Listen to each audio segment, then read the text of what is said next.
Hello, good morning. Once again, ito na naman po ito. Ito naman po ito si Teacher Alvis Cute Vlog. Ayan, nagbabalik na naman po tayo. Ito. Because, kikita magagalit na naman yung ano. May makikita na naman ito sa gilid ko. Mga nakasampay. Sabi niya, napaka-careless kong gumawa ng mga video. Ayan. Dahil 3 days tayong I'm not feeling well. I have high fever 3 days ago na. Nagsama-sama na si Kapi, nagtandem na sila. Si Upo, si Kapi, si running nose, si stomach pain, si ang headache ko. Diyos ko, grabe kagabi. Parang syempre nasa trabaho. Kahit nasa trabaho, kailangan mo talaga yung sarili mo, huwag mo ipakita, pero grabe parang nakapag-overtime pa naman ako ng 2 oras kasi walang mag-handle nung gabi, kaya hindi ako nag-out na maaga. Kahit hindi na kaya kinaya na lang talaga. Ayan, pero okay naman, sawa naman ng Diyos. Pero eto, ayan, nag-take naman ako ng medicine, pero binigyan din ako ng kasama ko ng isa. Pinatake ako ng isa kasi baka maganda daw yung Advil. Sabi nila maganda daw kasi magpapili na lang ako. Pero ganun pa rin, napakabigat pa rin po ng ulo ko. Parang talaga kagahapon. Grabe pa, hindi ko alam. Pinahawakan ko yung ulo ko. Parang gustong papuputok na hindi ako maintindihan. So, pero wala, no choice talaga kasi siya siyempre, dala siya sa work. So, kailangan convincing mo pala yung isip mo, yung sarili mo, talagang ganon. Ayan, sige. Sabi nga fight lang hanggat kaya. Ayan, basta importante is nasa sa work ka pa rin. Ganon talaga. Pero okay lang. Pero medyo pa naman, no? Nangingilalim kasi yung niya, yung laknat, kaya ayaw lumabas. Pinihirapan niya ako ngayon. Alam niya siguro ako kaya ganun. Mapasaway din. Pero okay lang. Ganun. Alam, makikita na naman yung ko. May magpapansin na naman dun sa aking Wala kasi akong pagtakbo. Alam ko, may itako ko pa yan. Ayan, dito na lang ako haharap. Dito, kaliwat kanan man wala akong makita. Ayan. Siyempre dito, ganyan lang siya. Pero, update lang to. Ayan. Para, kahit papaano is meron naman ako. Actually, ang dami ko. I have too much video, but I did not, hindi ko pa na siya nagagawa. Ayan. Kaya yung iba din na diary ko na lang. Hindi ko na siya ini-edit. Kasi nga, wala nang time. Hindi na nga ako makapasok. Tsaka yung ko, hindi ko mabuksan yung account ko sa saan tawag to? Dun sa, hindi ako makapag-live ng laptop. Kasi, siya. Nakalimutan ko yung password ko. Hindi ko mabuksan. Inaabot ako minsan ng umaga, kaka-search doon sa ko, para ma-login ko. Hindi ko talaga siya makuha. Kasi nga gusto ko nga pag sana sa gabi, ayan, bahala ko mag-out ako. Baka sa mga susunod, mag-out kasi ako ng alas 10. Tapos, mag-live na lang ako everyday. Kaso, hindi ko nga mabuksan yung account ko. Ayan, sa cellphone, sa CP ko, doon naman ako nagla-live, pero dito sa hindi ko mabuksan. Nakalimutan ko yung password ko. Ayan. Tagal ko kasing hindi nagamit to, kaya kaya gusto ko hindi ko naman madala doon. Wala na nga lang akong time din doon. Kaya bahala na. Mamaya itry ko na naman.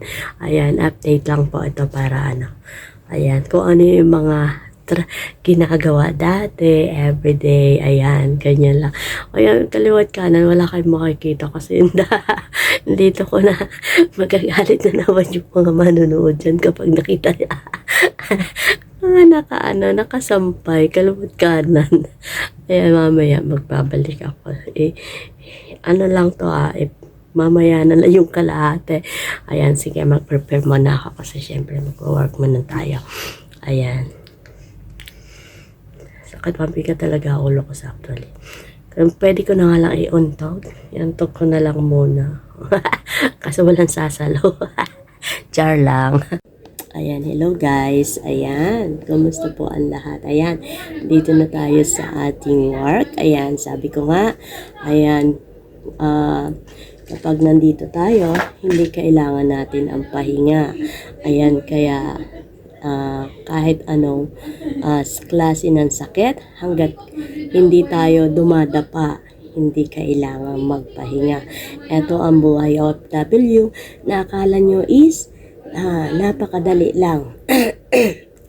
Ayan, kaya sabi ko nga, yung mga ang tawag to? At lalamunan ko yung mga may pamilya sa Pilipinas na akala nyo ganun lang kumita ng pera. Ayan, dapat is inyong alagaan. Ayan, siyempre hindi yung alaga na yung sa alaga na hindi po yan. Yung pakahalagahan nyo, yung mga sintapo na ibinibigay sa inyo kasi ganun ko kahirap. Ayan, sige. Kaya, ayan. Siyempre, kahit naman hanggat kaya mong tiisin, lahat naman yun ay tinitiis. Ayan. Update lang tayo dito. Ayan, in-update ko lang po. Ayan, para tuloy-tuloy yung ating ayan, para mai-update natin ngayon din. Ayan, direct na to. Wala nang edit yan. Hindi na kailangan ng edit. Ayan, basta importante, lagi ko sinasabi, ayan, lalo na pakamahalin nyo. Siyempre, ingatan nyo kasi hindi nyo alam hindi nyo alam yung mga nangyayari kasi hindi man sila nagsasabi sa inyo guys siyempre ayaw kasi nila mag-alala kayo. Kaya ganon.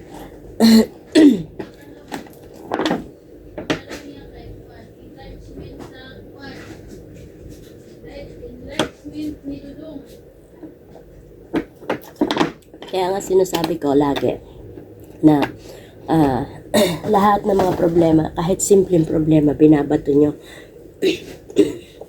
sa mga mga kasama nyo sa inyong mga sa buhay. Pero dapat kung kaya nyo namang resolbahin, na kayo na magresolba. Hindi lahat is ipapasa nyo, kahit simpleng problema lang ay ipaparating nyo pa. Hindi ho ganon. Ayan, hindi nyo kaya minsan makikita mo yung iba talaga, minsan nagpapakamatay, na stress, nasisiraan ng bait. Kasi nga, hindi man sila nagsasabi ng totoo kung ano yung nangyayari. Kasi, ayan, tinitiis balikat nila yon. Ayan, kaya dapat kayo na yun yung timbang kung ano yung kalagayan nila. Ayan, sabi ko nga, kaya sa Pilipinas, minsan hayahay kayo, yung nagpapadala sa inyo, hindi nyo pinahahalagahan, akala nyo ganun lang kadali. Pero hindi po, hindi nyo alam kung ano yung mga nangyayari. Ayan, marami yung mga bagay na pwede nyo alamin.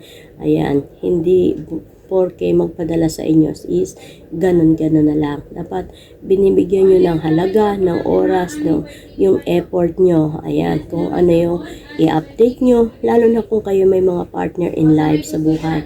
Ayan, pakahalagahan ninyo kasi lahat naman ay ang pagsisisi sa huli, walang unahan.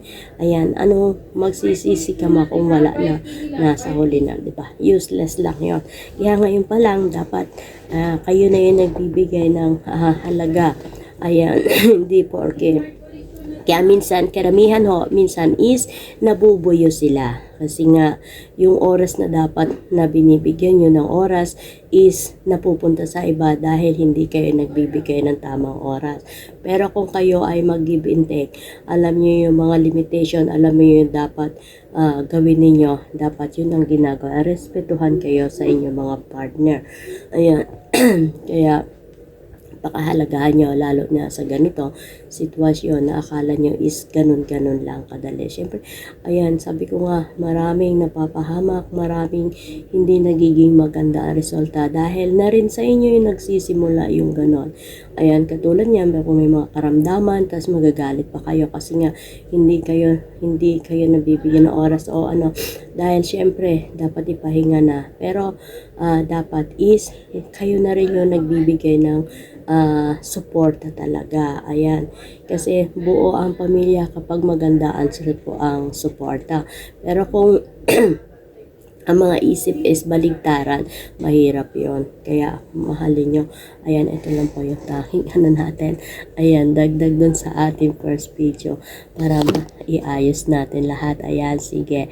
Ayan. Kaya pagpapasok kayo sa isang OFW, kailangan may tibay kayo, may tapang kayo, meron kayong positive thinking lang na kaya nyong harapin ang lahat. Pero kung hindi, ayan, wag na lang. Ayan, masasaktan ka lang.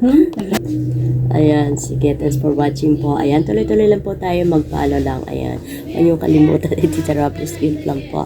Ayan, sige. Simple video lang tayo. Pero ito yung mga buhay na pwede niyong malaman at intindihin mabuti kung bakit may mga taong may mga nangyayari sa buhay ng ating OFW.